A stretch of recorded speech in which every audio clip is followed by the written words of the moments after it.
जय हिंद साथियों, मैं आशीष रावत आप सभी का स्वागत करता हूं आपके अपने YouTube चैनल NRDA क्लासेस में। दोस्तों, जैसा आप सभी जानते हैं कि हम सब मिलकर तैयारी कर रहे हैं आर्मी अग्निवीर भर्ती 2025 की, और हम जो है रेगुलर क्लासेस लेकर के आ रहे हैं जीके और जीएस की। दोस्तों, सुबह हम लेकर के आए थे 50 प्रश्न जीके के, और अभी लेकर के आया हूं मैं टॉप 30 प्रश्न साइंस के लिए। तो जिसने अभी तक सुबह की क्लास नहीं देखी है तो जाकर के देख सकता है, हमारे चैनल पर अवेलेबल है। और दोस्तों, इस जो क्लास है उसका जो आपको पीडीएफ है हमारे Telegram channel new Rawat defence academy पर देखने को मिल जाएगा, तो आप जो है टेलीग्राम चैनल जरूर से ज्वाइन कर लीजिएगा। तो आज की क्लास को शुरू करते हैं और हमारे पहले प्रश्न की ओर चलते हैं। दोस्तों, ये सारे ही प्रश्न आज जो है अपन विटामिन से संबंधित लेकर के आए हैं। 2-3 क्वेश्चन अलग से हैं, बाकी जितने भी सारे प्रश्न होंगे वो विटामिन से रिलेटेड होने वाले हैं। आज बहुत ही अच्छे विटामिन से संबंधित प्रश्न मैं आपके लिए लेकर के आया हूँ। तो भाई, पहला है यूरिया। यूरिया जो है कहां पर तैयार होता है? यूरिया या कहां पर तैयार होता है? ऑप्शन ए है गुर्दा, बी जिगर, सी पित्ताशय और डी मूत्राशय। दोस्तों, यूरिया जो है कहां तैयार होता है? जिगर में तैयार होता है। आपका बी ऑप्शन राइट होगा। अगला प्रश्न हमारे सामने है कि मनुष्य में कितनी हड्डियां पाई जाती है? भाई, जो मनुष्य होता है उसके अंदर कितनी हड्डियां पाई जाती है? ऑप्शन ए है 275, 206, 200 और 106। दोस्तों, मैं बता देता हूं, मनुष्य में कुल जो है 206 हड्डियां पाई जाती है। और जो हमने क्या बोलते हैं उसे, हमने 100 प्रश्न वाली क्लास जो हमने करी थी उसके अंदर मैंने आपको बताया था पहले भी, जो नवजात शिशु होता है उसके अंदर 300 हड्डियां पाई जाती है। और जैसे जैसे वो आपस में जुड़ने जाते हैं और जुड़ती जाती है, बड़ी होती जाती है, और एंड में जाते जाते मनुष्य में 206 हड्डियां बच जाती हैं। ठीक है, तो बी ऑप्शन आपका राइट होगा।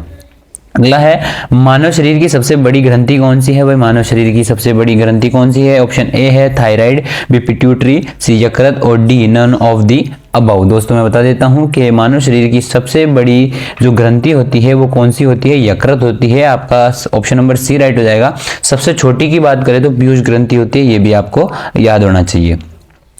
अगला है, मांसपेशियां थकान अनुभव करती है। मांसपेशियां जो होती है, मसल्स जो होती है, उनमें थकाव क्यों अनुभव होता है, यानी उनको थकाव क्यों होता है? तो उनमें क्या जमा हो जाता है इसलिए उनको थकान महसूस होती है? तो ऑप्शन नंबर ए है हाइड्रोक्लोरिक अम्ल HCl, यूरिक अम्ल, सीट्रिक अम्ल और लैक्टिक अम्ल। दोस्तों, लैक्टिक अम्ल के जमाव से जो है मांसपेशियां थकाव अनुभव करती है। जब हमारे शरीर में लैक्टिक अम्ल जमा होने लग जाता है तो हमारी मांसपेशियों में थकान होने लग जाती है। ठीक है।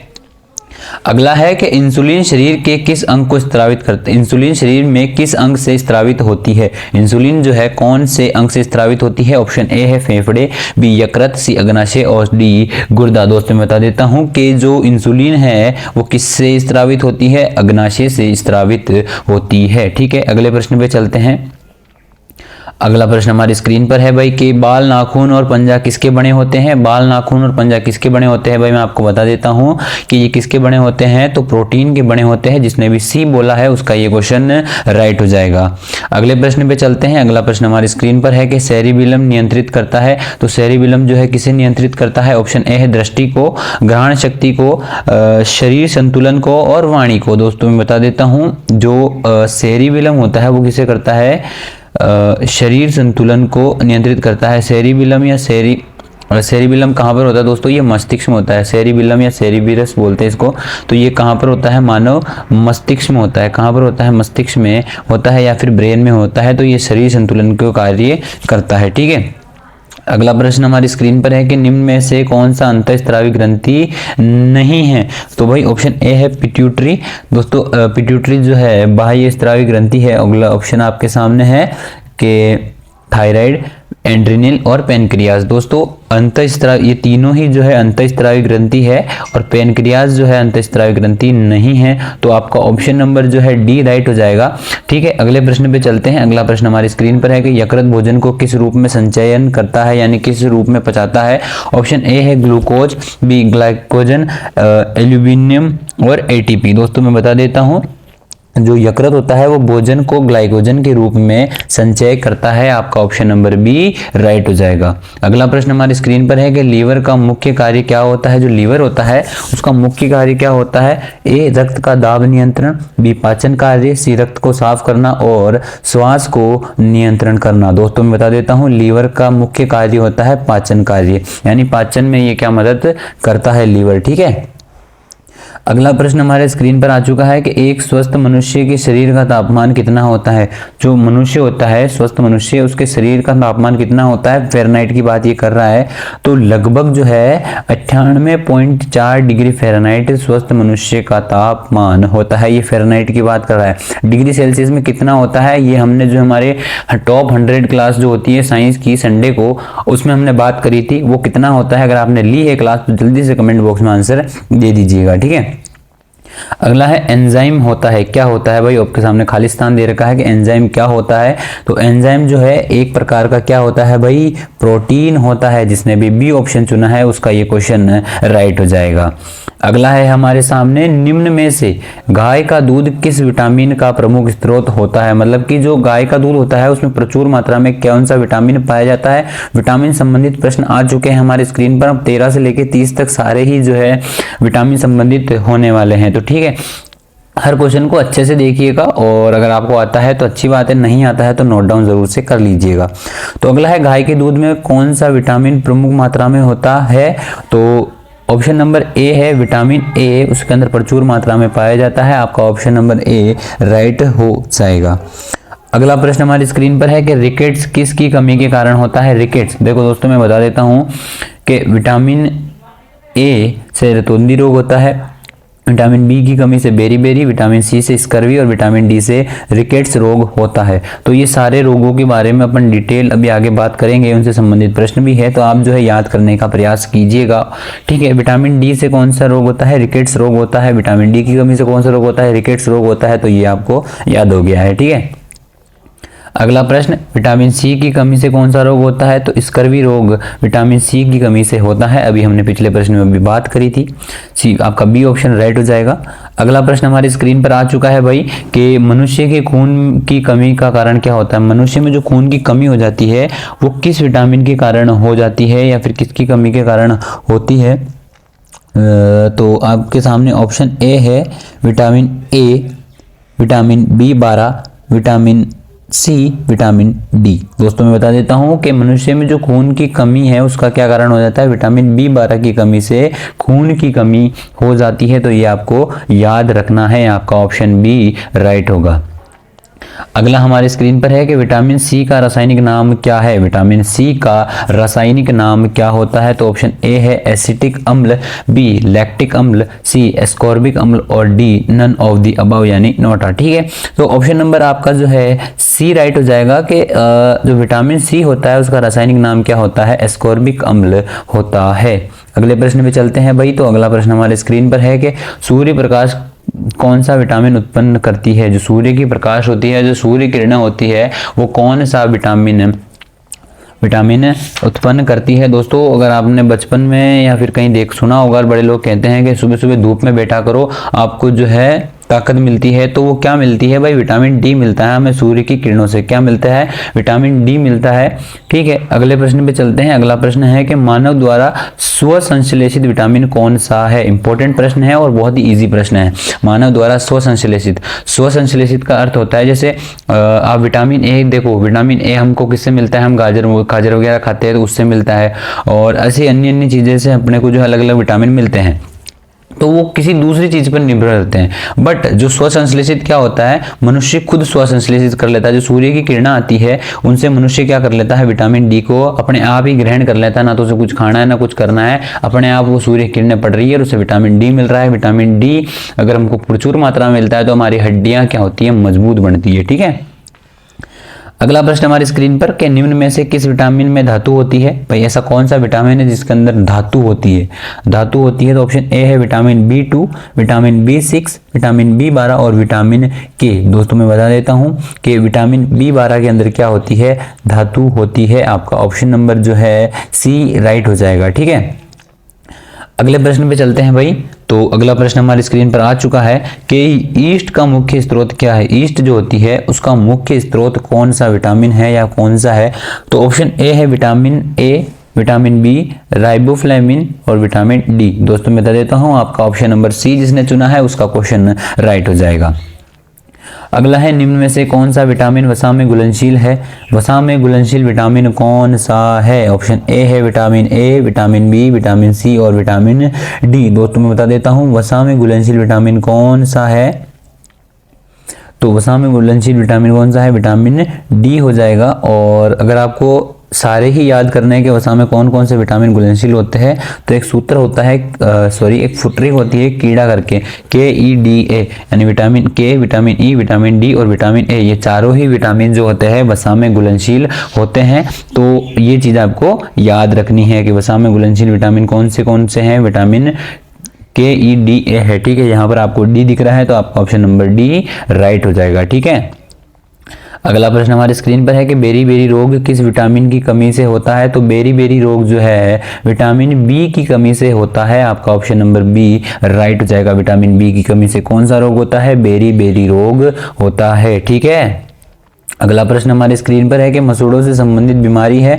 तो मसूड़ों से संबंधित बीमारी यानी कि कौन सी बीमारी है, तो भाई मैं बता देता हूँ मसूड़ों में जो दिक्कत होती है ये विटामिन सी की कमी के कारण होती है। जो खून आना मसूड़ों से वो विटामिन सी की कमी के कारण होता है।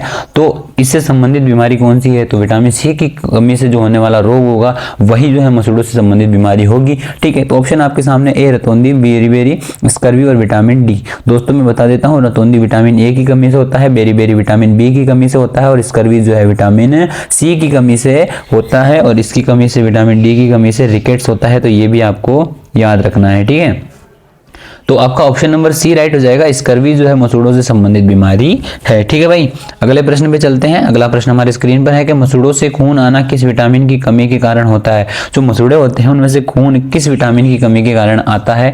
अभी हमने बात करी कि विटामिन सी की कमी के कारण जो है स्कर्वी रोग होता है और स्कर्वी जो है मसूड़ों से संबंधित बीमारी है। तो विटामिन सी इनडायरेक्टली मसूड़ों से खून आना किस विटामिन की कमी के कारण होता है, विटामिन सी की कमी के कारण होता है। अगला है विटामिन ए की कमी से कौन सा रोग होता है। विटामिन ए की कमी से दोस्तों मैं बता देता हूं कि रतौंधी रोग विटामिन ए की कमी के कारण होता है, जिसे नाइट ब्लाइंडनेस इंग्लिश में कहा जाता है। आपका ऑप्शन नंबर सी राइट हो गया है भाई। अगला प्रश्न हमारी स्क्रीन पर है कि संतुलित आहार में क्या होता है, क्या क्या होता है भाई। ऑप्शन ए है प्रोटीन, बी विटामिन, सी कार्बोहाइड्रेट या डी ये सभी। दोस्तों मैं बता देता हूँ आपका ऑप्शन नंबर डी राइट हो जाएगा कि संतुलित आहार में जो है ये सभी होते हैं। क्या क्या होते हैं, प्रोटीन, विटामिन और कार्बोहाइड्रेट सभी होते हैं संतुलित आहार में। ठीक है, अगला स्क्रीन पर आ चुका है प्रश्न कि जब भोजन को लंबे समय तक पकाया जाता है तो उसमें नष्ट हो जाता है, क्या नष्ट हो जाता है भाई। ए प्रोटीन, बी विटामिन, आवश्यक वसा अम्ल और डी फोलिक एसिड। दोस्तों मैं बता देता हूं जब भोजन को लंबे समय तक पकाया जाता है तो उसमें से क्या खत्म हो जाता है, प्रोटीन नष्ट हो जाता है। इसलिए ज़्यादा भोजन को पकाना नहीं चाहिए। ठीक है, मतलब नॉर्मल पक जाता है उसके बाद अच्छे से खा लेना चाहिए। ठीक है, अगला है प्रोटीन का पाचन होता है भाई। जो प्रोटीन होता है उसका पाचन कहाँ पर होता है। ऑप्शन ए है बड़ी आंत में, छोटी आंत में, मुख में और डी यकृत में। दोस्तों मैं बता देता हूँ प्रोटीन का पाचन यकृत में छोटी आंत में होता है, तो ये आपको पता होना चाहिए। प्रोटीन का ही नहीं बल्कि मानव शरीर के अत्यधिक भोजन का जो पाचन होता है, मतलब लगभग सारा पाचन, सर्वाधिक जो पाचन होता है वो कहाँ पर होता है, छोटी आंत में होता है। इसको जो है हमने हमारे टॉप 100 जो वन लाइनर क्वेश्चन होते हैं उनके अंदर हमने पढ़ रखा है। हमारे जो साइंस की क्लास हुई थी इस बार संडे को, उसमें पढ़ा था। और इस बार भी संडे को आपके टॉप 100 क्वेश्चन जीके के और 100 में साइंस के लेकर के आने वाला हूँ, तो जरूर जुड़िएगा सुबह 8 बजे और शाम को 8 बजे साइंस की क्लास में। अगला प्रश्न हमारी स्क्रीन पर है कि ग्लूकोज क्या है भाई। तो ग्लूकोज जो है क्या होता है, ए वसा, प्रोटीन, कार्बोहाइड्रेट और डी इनमें से कोई नहीं। तो दोस्तों मैं बता देता हूँ ग्लूकोज जो है कार्बोहाइड्रेट है। क्या है, कार्बोहाइड्रेट है। आपका ऑप्शन नंबर सी राइट हो जाएगा। यहीं पर अपने जो है 30 प्रश्न समाप्त होते हैं। आज की क्लास को यहीं समाप्त करते हैं और आपका 30 में से कितना स्कोर रहा मुझे कमेंट करके जरूर बताइएगा। वीडियो पसंद आई हो वीडियो को लाइक, चैनल पर नए हो चैनल को सब्सक्राइब कर लीजिएगा। यहाँ पर आपको जो है इंडियन आर्मी से रिलेटेड सारे क्वेश्चन पेपर भी आपको मिलने वाले हैं। दोस्तों एक बात मेरे को आप कमेंट बॉक्स में बताइएगा, क्योंकि थोड़ा सा डिफिकल्ट हो रहा है भाई। मेरे पास क्या अभी बंदा नहीं है, मैं जैसे ही बंदा आ जाता है तो वापस इसको चालू करेंगे। तो अगर आप कहते हो तो सुबह की क्लास जो होती है उसके अंदर 25 अपन जीके के लेके आ जाते हैं, 25 जो है साइंस के लेकर के आ जाते हैं और संडे को 100 प्रश्न लेकर के आ जाएंगे। क्योंकि दोस्तों अभी जो है इतना सारा एक साथ करना पॉसिबल नहीं हो पा रहा है। जैसे 50 सुबह, 30 शाम को, और फिर इसको रिकॉर्ड करना, उसको टाइप करना, एडिट करना, तो इसमें थोड़ा टाइम लग रहा है। और अदर चैनल भी है, अदर काम भी है, मैं आपके लिए बुक लेकर के आ रहा हूँ, तो उसमें बहुत ज़्यादा टाइम लग रहा है, उसको ऑनलाइन चढ़ाना, सब कुछ करना। तो आप मुझे कमेंट में बताइएगा, अगर आप कहेंगे तो मैं कुछ भी करके दोनों क्लासेस लेकर के आऊँगा। अगर आप सहमत होंगे तो सुबह सुबह एक क्लास लेकर के आ जाएंगे, जहाँ पर 25 क्वेश्चन अपन जीके के और 25 साइंस के लेकर के आएंगे। तो मुझे आप कमेंट में आप बताइएगा कि क्या करना है, क्या नहीं करना है। तेज सिंह भाई, हिमांशु भाई, और भी भाई नाम थे, हिमांशु, तेज सिंह, बबलू सिंह, तो ये बंदे हैं, जुड़े हुए हैं। आप जो कहेंगे वो मैं जो है ज़रूर करूँगा। बाकी जितना अच्छा होगा आपके लिए वो मैं करने के प्रयास करूँगा।